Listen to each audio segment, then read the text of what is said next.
तो धर्म और साधना एक दूसरे को पूरक है।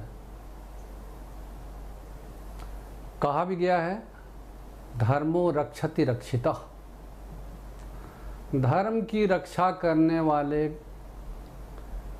की धर्म रक्षा करता है। आदमी सोचे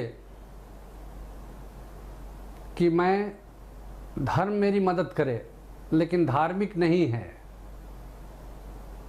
तो धर्म से उसको कैसे मदद मिलेगी? तो शास्त्र की उक्ति ध्यान रखना होगा, धर्मो रक्षति रक्षितः। धर्म पथ पर जो चलेगा, धर्म की रक्षा के लिए जो आगे बढ़ेगा, धर्म उसको कवच की तरह से उसकी रक्षा करेगा।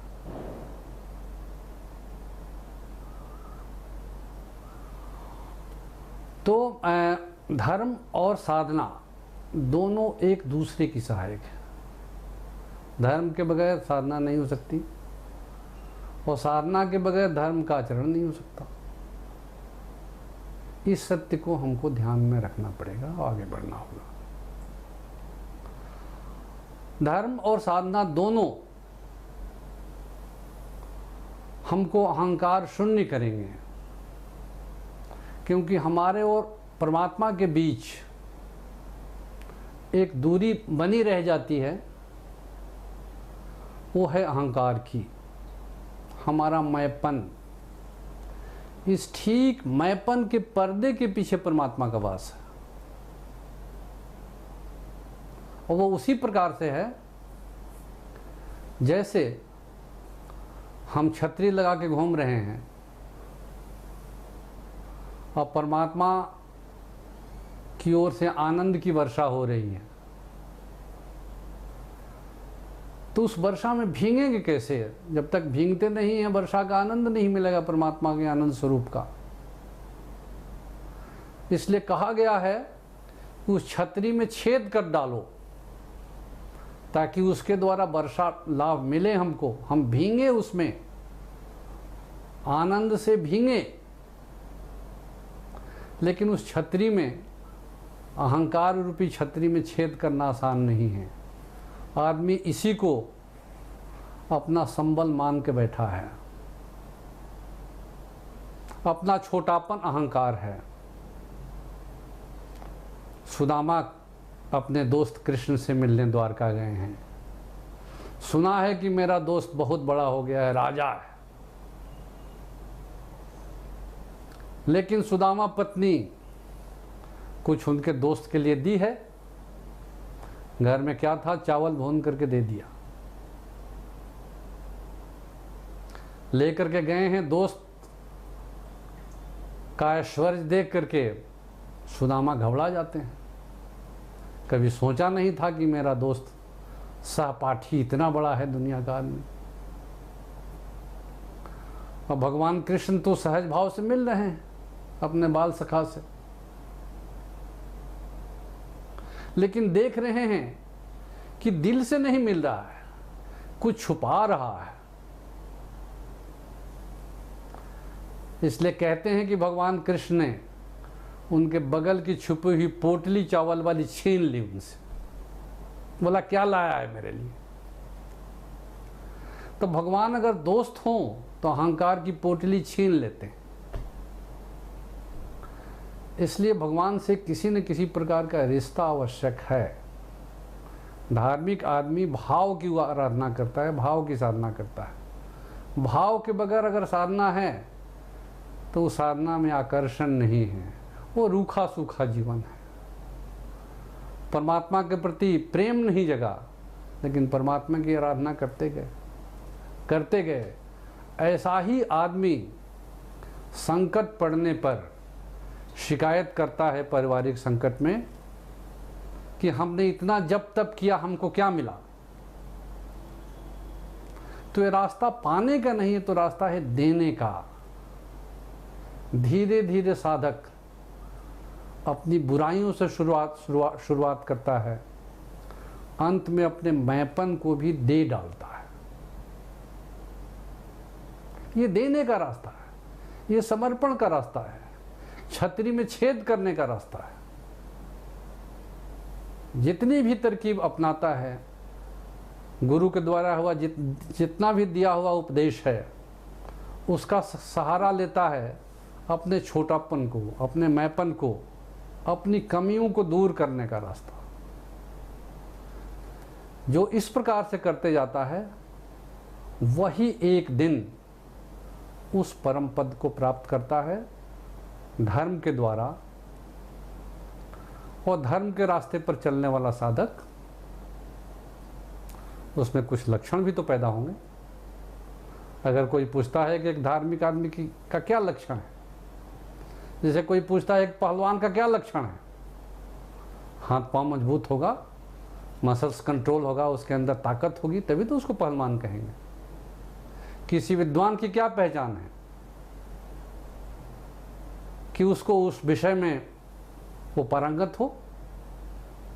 किसी कलाकार की क्या पहचान है कि उसमें वो कला है। किसी गायक की क्या पहचान हो कि श्रोताओं को झुमा दे। उसी प्रकार से धर्म के पथ पर चलने वाले धार्मिक आदमी का मनुस्मृति में कहा गया है कि 10 लक्षण है। धर्म के 10 लक्षण कहे जाते हैं। धृति, क्षमा, दमो, स्थेयम, शौच, इंद्रिय निग्रह, धी विद्या, सत्यम, अक्रोधम, दशकम, धर्म लक्षणम। ये धर्म के 10 लक्षण हैं। धर्म के रास्ते पर जो भी चलेगा, सच्चाई से परिश्रम करके इस रास्ते पर चलेगा, तो इसमें धर्म के 10 लक्षण धीरे धीरे प्रकट होंगे ही। अगर स्वास्थ्य के नियमों का पालन करेगा, कसरत करेगा, तो शरीर में वो लक्षण पैदा होंगे ही। अगर साइंटिस्ट किसी लैब में ईमानदारी से, मेहनत से कोई रिसर्च करेगा, तो उसका लक्षण उसके अंदर पैदा होगा ही। कोई गायक बढ़िया से रियाज करेगा, संयम का व्रत लेगा, तो उसके अंदर में अच्छे गायकी आएगी ही। उसी प्रकार से धर्म का लक्षण, धर्म के रास्ते पर चलने वाले धार्मिक आदमी में आएगा ही। ये ध्रुव सत्य है। और पहला लक्षण है धृति। धृति क्या है? धृति माने धैर्य। और इस धैर्य के लिए ये विचारना कि जैसे ही हमने शुरुआत की है वैसे ही उसका रिजल्ट तो आना शुरू नहीं होगा। जैसे धान की नर्सरी डाली और 1 महीने के बाद खेत में पहुंच गए कि बोरा भर करके हमको धान वापस मिल जाए, तो नहीं मिलेगा। कोई पौधा लगाया और 1 साल बाद में जड़ उखाड़ करके देखी कि कितनी जड़ नीचे गई और उसमें क्या बना, तो वो पौधा भी बिगड़ जाएगा। इसलिए धार्मिक आदमी में सहनशीलता होनी चाहिए, पेशेंस होना चाहिए, इंड्योरेंस होना चाहिए, उसमें धीरज होना चाहिए। ये धर्म का पहला लक्षण है। धार्मिक आदमी विचलित नहीं होता छोटे से दुख सुख में। वो ये नहीं कहेगा इतने दिनों से हम धर्म उपासना कर रहे हैं, हमको क्या मिला, क्योंकि ये तो अनवरत चलने का रास्ता है। अगर कोई कहे कि बचपन से ही माँ ने हमको भोजन करना सिखा दिया, अब तक हमको भोजन से क्या मिला, तो 10-15 दिन भोजन छोड़ करके देखे कि तब उसको पता लगेगा कि क्या मिला था। जिस प्रकार से शरीर धारण करने के लिए अन्न की आवश्यकता है, उसी प्रकार से मन को धारण किए रखने के लिए, परमात्मा से रिश्ता बनाए रखने के लिए धर्म का आचरण आवश्यक है। और उसमें पहला लक्षण साधक का है धृति। अगर धृति नहीं है तो कहीं अभाव है। अगर देखना हो धार्मिक आदमी को तो देखना होगा उसमें धृति है, जल्दीबाजी नहीं उसके जीवन में। दूसरा है क्षमा।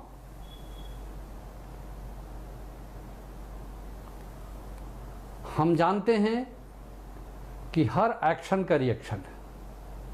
जो भी कर्म करेंगे उस कर्म का प्रतिफल होगा। मान लीजिए किसी का किसी के साथ झगड़ा हुआ,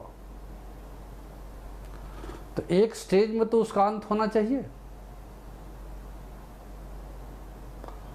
मान लीजिए दो आदमी में बाताबाती हो गई, घर आकर के सोचा कि हमने कम बात कही और वो पहुंच गया ज़्यादा बात कहने के लिए, झगड़ा आगे बढ़ गया और खून खराबा हो गया। उससे पूरा नहीं हुआ, उसके बच्चों ने लिया उसको। तो इस प्रकार से पुष्ट दर पुष्ट ऐसा झगड़ा चलता रहता है। भारत में जमीन के जितने झगड़े हैं वो सब इसी के उदाहरण हैं। इसलिए किसी न किसी एक स्टेज में उस लाइन को तो काटना पड़ेगा, उसका अंत करना पड़ेगा, उसको सुलझाना पड़ेगा, क्योंकि झगड़े का अंत झगड़ा से कभी नहीं होता है। उसी के लिए कहा है कि क्षमा। क्षमा का मतलब ये नहीं है कि अपराधी है, उसके स्वभाव में परिवर्तन नहीं, हमने उसको क्षमा कर दिया। कोई कत्ल करके आया, पुलिस वाले उसको क्षमा कर दिए, नहीं, इसका मतलब ये नहीं है। किसी चीज को कहीं न कहीं से वो लाइन काटनी पड़ेगी। इसलिए क्षमा का भाव धार्मिक आदमी में आता है। अब उसमें देखना है, दो प्रकार की बात है। हमारा व्यक्तिगत जीवन में किसी ने अपकार किया तो पूरी क्षमा करने का हमको अधिकार है, हम उसको माफ कर दें, माफ कर देना चाहिए। उसमें हमारा धीरज, हमारा धैर्य, क्षमा करने की ताकत वो साबित होती है। लेकिन अगर कोई समाज के खिलाफ अपराध किया है तो किसी को भी माफ करने का अधिकार नहीं है। नहीं तो इससे गलत आदमियों को बढ़ावा मिलेगा। ये धर्म ये नहीं सिखलाता है कि धार्मिक आदमी अगर जज है, कोई मर्डर करके गया तो उसको माफ कर दो, उसको माफ करने का अधिकार है, उसको सजा मिलनी चाहिए।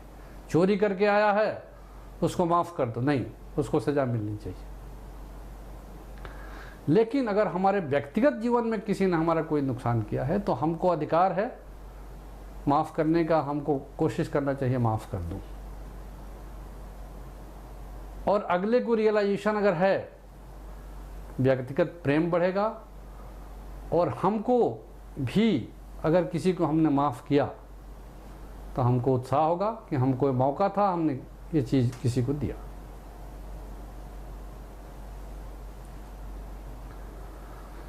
तो क्षमा का